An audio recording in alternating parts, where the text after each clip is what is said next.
Meu nome é Douglas Galante e eu vou continuar falando com vocês um pouquinho sobre as bases da biologia, falando como a vida surge aqui no nosso planeta. Uma coisa importante antes da gente começar essa discussão é que eu vou me ater à parte científica da discussão de origem da vida. Claro que a gente sabe que origem da vida e vida como um todo é um tema bastante polêmico que inclui também conhecimento e informação religiosa e cultural, mas essa parte da discussão eu não vou fazer nessa aula e eu vou me ater realmente ao que a ciência pode nos dizer sobre como a vida que a gente conhece surgiu aqui no nosso planeta. Bom, para a gente fazer essa discussão, existem duas grandes abordagens dentro da ciência. A abordagem chamada top-down, que é de cima para baixo, e a abordagem bottom-up, de baixo para cima. Eu vou começar falando da top-down para vocês entenderem um pouquinho como que a gente pode partir da biodiversidade do nosso planeta e chegar num conhecimento íntimo da origem da vida. A primeira grande abordagem, a primeira grande tentativa de responder essa questão com essa abordagem, a gente pode dizer que foi feita com Darwin. Darwin teve uma missão bastante emblemática a bordo do navio Beagle, quando ele viajou por vários anos ao redor do planeta, estudando a biodiversidade no planeta e tentando fazer sentido dessa diversidade de espécies nos mais diferentes lugares, com diferentes formas, funções e adaptações. Bom, Darwin, no livro de anotações de bordo dele, o Red Transmutation Notebook, ele fez esse rabisco aqui, que talvez seja a primeira árvore da vida aqui do nosso planeta, quando ele começou a entender que diferentes espécies pareciam estar relacionadas com uma certa relação de parentesco. E nessa pequena árvore da vida em que ele coloca os diferentes ramos, que era uma tentativa, era uma teoria sobre como ele poderia organizar isso, ele se arrisca a fazer mais do que simplesmente distribuir ele numa árvore genealógica. Ele começa a enxergar que essas diferentes espécies, elas parecem se afunilar em uma única raiz. E ele coloca esse número 1 tentativo aqui, que poderia ter sido um ancestral comum a todas as espécies do planeta. Então o nosso conhecimento, o nosso entendimento de que a gente poderia entender essa origem a partir da diversidade atual, talvez o primeiro exemplo seja desse livrinho aqui do Darwin de 1837.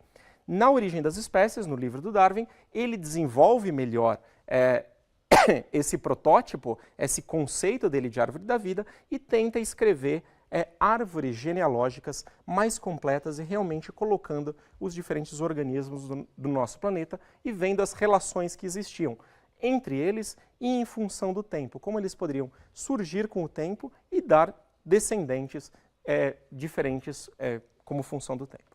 Então, essa é a base para o que a gente chama de abordagem top-down. Partimos de um conhecimento de vida atual e tentamos reconstruir as relações de parentesco de maneira a entender se existe ou não existe um ancestral comum e como era esse ancestral comum, talvez até chegando realmente ao ponto em que a vida surgiu. Bom, hoje em dia a gente tem informações muito mais completas do que o Darwin tinha na época, em especial hoje a gente consegue fazer sequenciamento de DNA e RNA e a gente consegue construir árvores que a gente chama de árvores filogenéticas. E esse aqui é um exemplo da árvore clássica atual, baseado em 16 e 18S. E esse é o trabalho feito de Woose, de 1978, mostrando os 3 grandes domínios da vida, como que é a forma como a gente organiza a vida atualmente, em bactéria, arqueia e eucária. E esse tipo de árvore aqui foi construído colocando uma raiz. Mas existem diferentes maneiras de construir árvores filogenéticas, e vocês vão ver isso adiante nas próximas aulas, e que podem construir com ou sem raízes das mais diferentes maneiras. Depende de como você define as distâncias entre as espécies.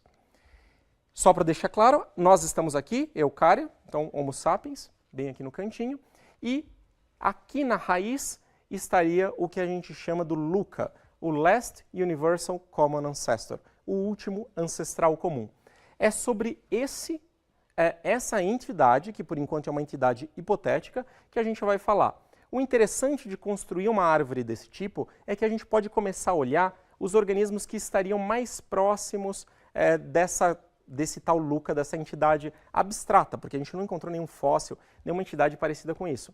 Mas se a gente olha aqui próximo, vários dos organismos que estão aqui são basicamente micro-organismos e muitos deles são organismos termofílicos, que gostam de viver em ambiente de alta temperatura.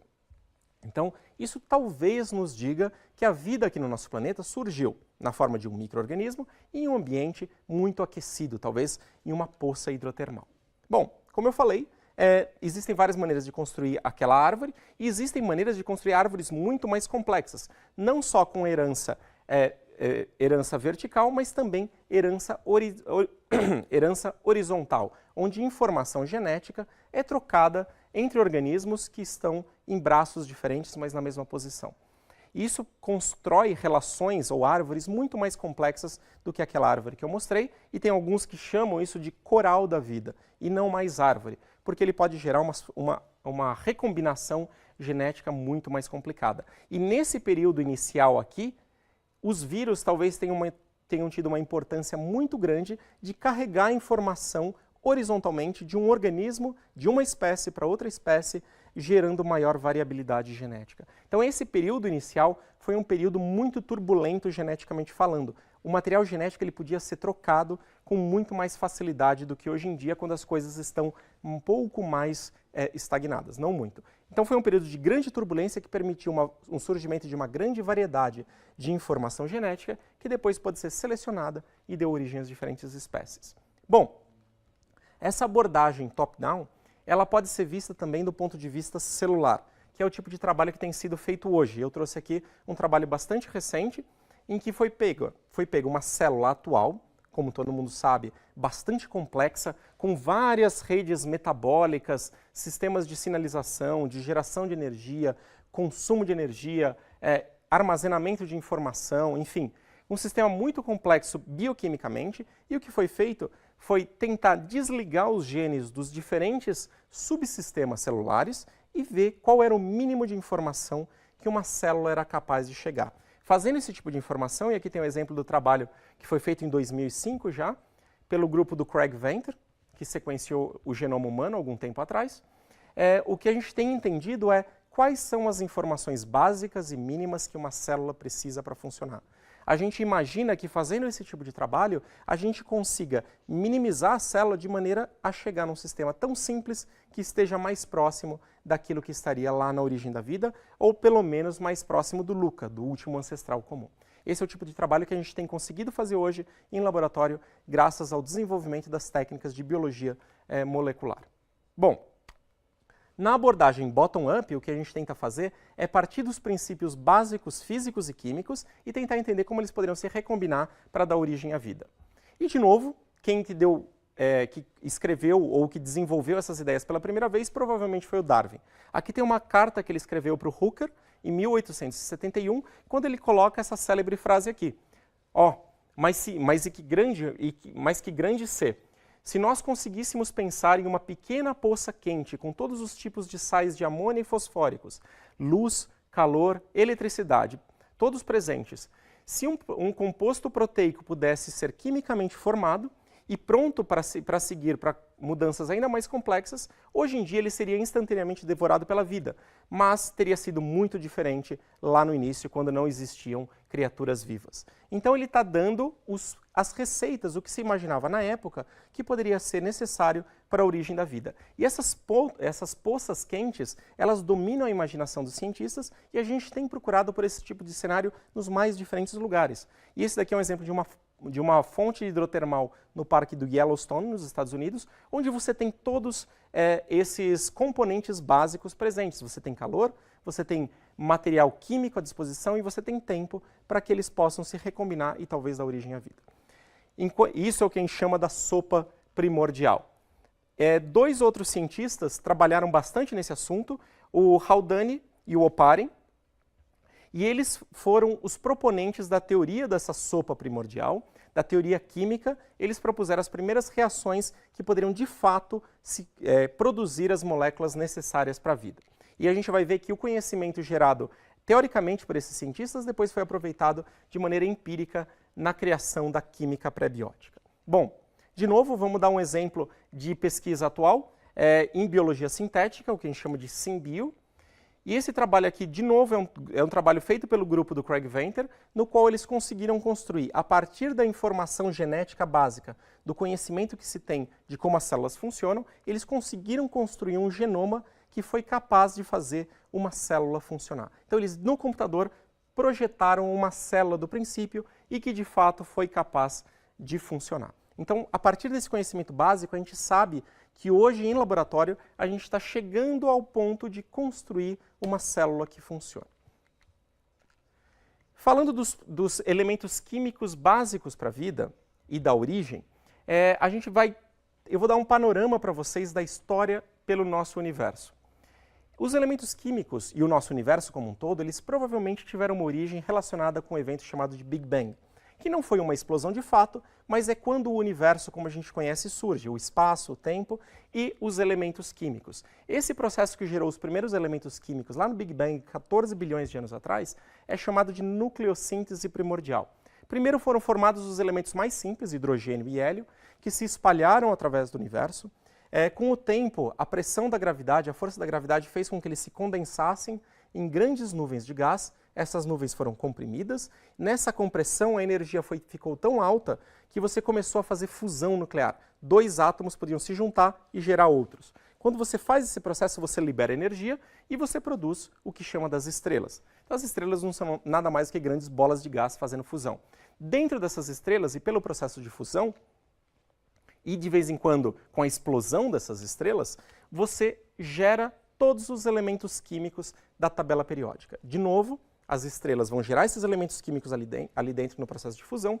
Com o tempo, eles vão ser espalhados pelo universo através das explosões de supernova, ventos estelares e vários outros fenômenos, e eles vão se recombinar lentamente, formando mais moléculas, eventualmente vão se formar planetas, e esses planetas talvez tenham as condições necessárias para a origem da vida. Então é essa a história que a gente vai passar. Aqui resumindo a história da vida, da origem da vida aqui na Terra, a gente basicamente pode procurar vários lugares onde ela pode ter acontecido. Pode ser a tal poça quente, como Darwin propôs, podem ser em vulcões, eu vou falar um pouquinho deles, pode ser no fundo oceânico, nas fontes hidrotermais, que são as mais aceitas atualmente, mas a gente sempre tem um problema de tempo. Parece que teve muito pouco tempo aqui na Terra para que a vida surgisse. E a gente pode pensar em ajuda extraterrestre, de alguma forma, porque vários dos elementos químicos necessários para a vida podem ter surgido fora. Ou mesmo a vida pode ter surgido fora e ter sido trazida para cá, no que a gente chama de panspermia. A panspermia forte diz exatamente isso, que a vida surgiu em outro lugar e foi trazida para cá por meio de impactos de cometas e meteoros. Não existe nenhuma evidência até hoje que isso aconteceu, mas é uma possibilidade que é estudada. E a panspermia fraca, que diz, e é bastante aceita, que os elementos químicos necessários para a vida podem ter sido criados fora, e a gente sabe que isso acontece, e ter sido trazidos para cá por meio de impactos. Mas qualquer uma dessas possibilidades leva a outro problema. A gente tira o problema da origem da vida aqui na Terra, mas a gente vai ter que estudar o problema da origem da vida em outro lugar. Então, o problema da origem da vida continua e a gente tem que responder. No final das contas, o que a gente sabe que aconteceu, o que a gente imagina que aconteceu aqui na Terra, é que foi uma combinação de vários fatores de química acontecendo aqui no planeta e de química acontecendo no espaço e sendo trazida para cá, que se juntaram dentro de um ambiente com condições adequadas para dar origem à vida. Bom, quando que a vida surge aqui no nosso planeta? Isso aqui é um relógio geológico, dando a história da vida e da própria geologia do nosso planeta. Começa aqui no comecinho, há 4,6 bilhões de anos atrás, quando a Terra é formada, e segue no sentido horário até os dias atuais. Se vocês olharem aqui, está marcado há 3,5 bilhões de anos, desse período que foram encontrados os primeiros fósseis de micro-organismos aqui no nosso planeta. Existe alguma controvérsia, mas alguns dizem que isso pode ir até 3,8 bilhões de anos, depende de quem está estudando esses fósseis. E a vida, só que esses fósseis já são relativamente complexos, já são células, inclusive já são células que formam colônias, enfim, são organismos complexos. Então a vida tem que ter surgido antes disso, antes de 3,5, provavelmente antes de 3,8 bilhões de anos. Então a gente tem essa janela de mais ou menos 4,6 a 4 bilhões de anos, 600 milhões de anos para a vida ter surgido aqui no nosso planeta.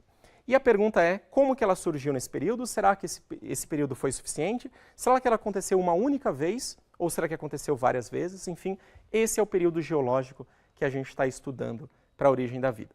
Bom, como a gente viu na aula passada, A matéria-prima que a vida precisa é água, ácidos nucleicos, aminoácidos, lipídios e carboidratos. Isso é o que toda a vida aqui na Terra precisa, que é feito do tal dos CHOMPs, carbono, hidrogênio, nitrogênio, fósforo e enxofre, e aqueles outros elementos em quantidade menor. Então, a primeira coisa que a gente precisa produzir para dar origem à vida são esses elementos químicos, depois as primeiras moléculas, depois as macromoléculas e depois as células. Como eu falei, os elementos químicos eles vão surgir na nucleossíntese primordial, onde forma hidrogênio e hélio, e depois na nucleossíntese estelar, dentro das estrelas, quando todos os outros elementos químicos são formados, mas eles precisam se recombinar e formar moléculas mais complexas, que só elementos químicos, átomos separados, não adianta nada. Essa área de pesquisa que estuda a formação dessas moléculas no espaço é chamada de astroquímica. E existem vários lugares no espaço onde ela pode acontecer.